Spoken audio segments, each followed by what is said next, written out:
Hello, you lovely, lovely people. Sat in the car because it's so noisy. I've got someone working on my house and he's sanding. So I thought I'd just sit in the car to make this video. And it's related to, it's not related to the land. That's another video. What's happening with the land now. Which is a story. It's a story. And it's okay. It's okay for the next time. But this time's about a local guy here. And he's a lovely man. When he's not drinking, he's great. He's quiet. He's very courteous, and he just keeps himself to himself. And he chops sticks. That's what he does for a living. He just goes into the forest and all of the broken branches of the trees. He gets them, cuts them, and sells them. All right. But anyway, when he has a drink, he's a proper flipper. He flips. He goes berserk. He goes absolutely mental. And what happened was last week, at the beginning of last week. So it's a week ago, a bit longer than a week ago, he started drinking Tandawai. And everyone around here was saying, oh no, he started drinking Tandawai, he's going to flip. And he did flip. And he's got this motorbike. And it's got no baffles in it, it's got no silencers in it, anything. And he was just outside the house and just revving the bike until the rev limiter was coming on. He was just doing it constantly, stopping, going on his motorbike, going up and down the road 1,000 miles an hour. And I said to my wife, I said, if he wants to kill himself, that's up to him. But there's a lot of kids who play around here. My wife said to me, Stephen, don't get involved, which I didn't. She didn't need to tell me twice. I kept out of it. But anyway, I thought someone's going to say something soon. And this went on for 3 days, right? And the person who lives next to him, and I'm looking at his house now, it's not there, it's across the road. And the person who lives next to him she's a single mother, and she's got a little sari, and she has like a bit of Yorkie. And even she was scared, and she's quite brave. She's a big lady, and she's quite brave. She will say anything to anybody, but even she kept quiet. Anyway, this went on for 3 days, like I said. And what happened was, I can't remember what day it was, but it was night time. It was about 8 o'clock in the night time, because I'd finished work and I was just going to sit down, and oh my God, all this commotion outside my house on the highway here. You can see here, but on this road here. Okay. So it was just outside there, maybe 30 yards from my door. And all this commotion started. So me, being the person that I am, looked out the window. And my wife was already looking out the window because she's Filipina. Filipinas, anything's happening, they straight there. Anyway, and he had 2 pieces of these sticks that he chops, right? And maybe 3 feet long. And he had one in this hand and one in the other hand. And a knife as well. And I thought, fuck, this is not good. And the local people here, my neighbour here, went down and tried to calm him down. And it didn't work. And the people who go on past on the motorbikes here, he was taking a swing at them. Not with a knife, but with the stick. And you got hit by one of them sticks, it's going to knock you out. Because no one wears helmets here. If you got hit across the head with that, it's going to knock you out. Anyway, I said to me, come on, just don't keep looking out the window, because he might see us and he might cause us problem as well. So, and all of a sudden we heard all this noise. And the Tanods, which is the barangay police, someone had called up the barangay captain and he sent his Tanods here. And he went for the Tanod with a knife. Now, we didn't know this at the night time. My wife found out. Everyone knew. Everyone knows what happens. Everyone knows here what happens even before it happens. And anyway, he went for for one of these Tanods. And was there 3 Tanods? No, there was 4 Tanods. 4 barangay police.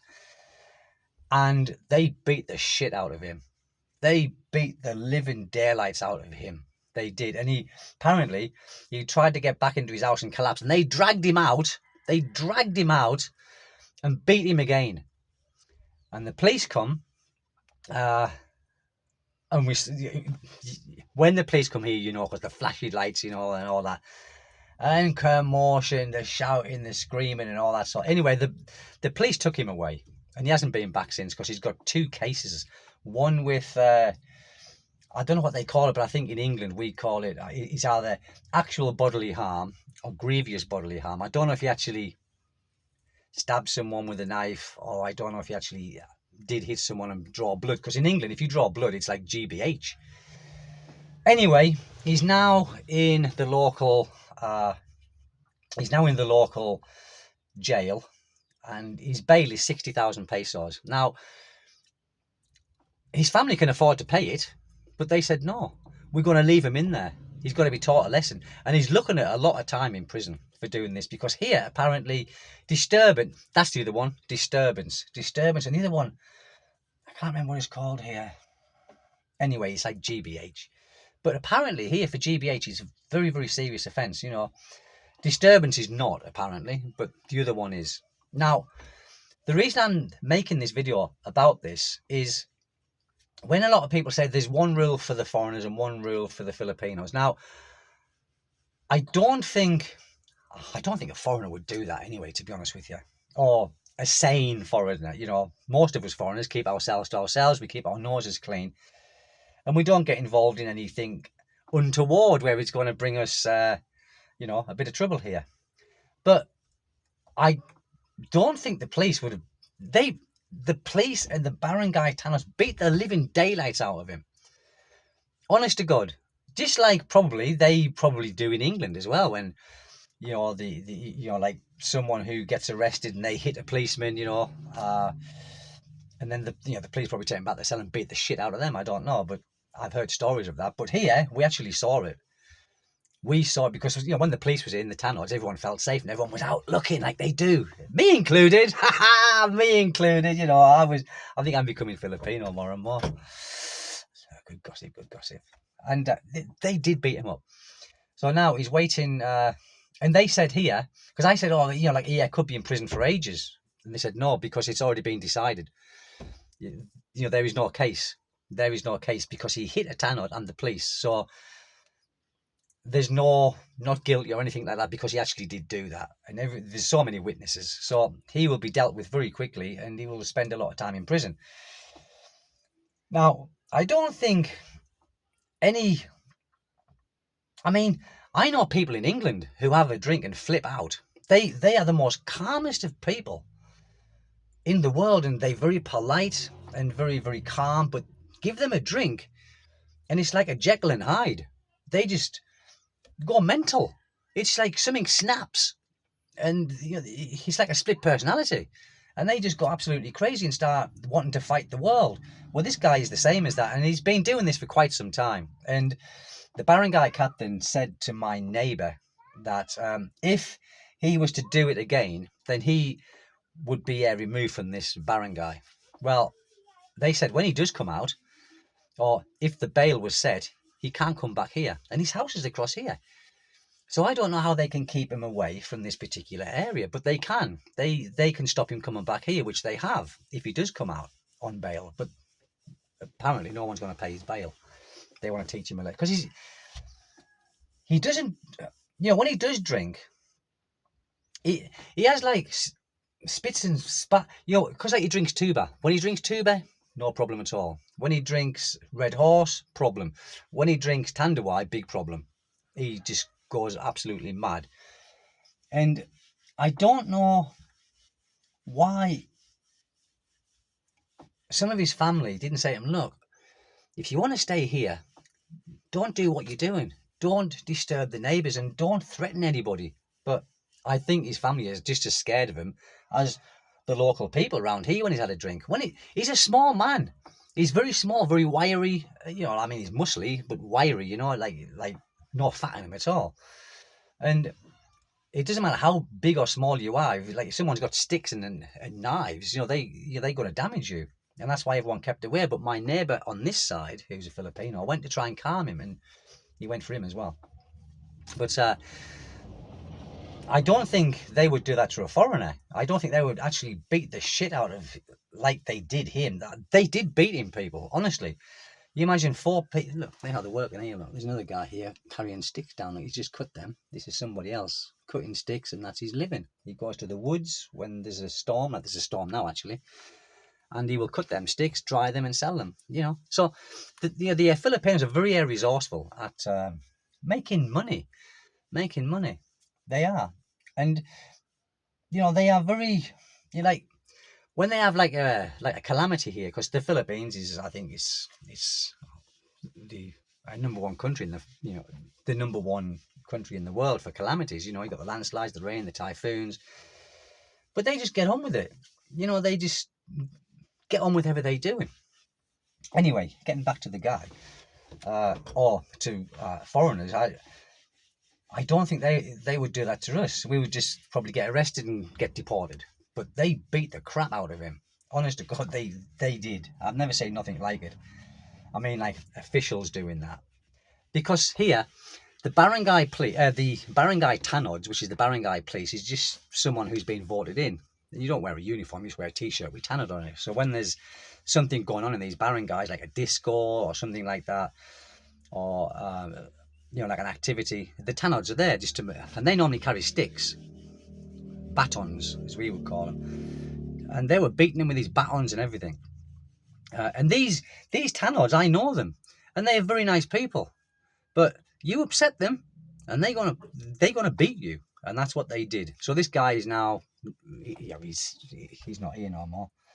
And you know, like I felt pity, and my wife didn't. And my wife feels pity with anything, but she didn't, because she said he could have killed someone on a motorbike, a kid. He could have killed our kid on a motorbike, going up and down 1,000 miles an hour, drunk out of his brains. And with a knife, he could have stabbed somebody. I don't know if he did. I don't think he did, because I think my wife would have heard that by now. And she's, you know, she's a miss. But and no one had pity for him, even when they dragged him back out the house, because he went in the house, collapsed, and they dragged him out and beat him some more, and nobody felt pity. I did. I thought, Jesus Christ, you know, that's enough. But no, it wasn't. So Filipino people are the most kindest hearted people and the most generous and friendly, but you upset them, and you go for them, they will have you. And they are bloody fit.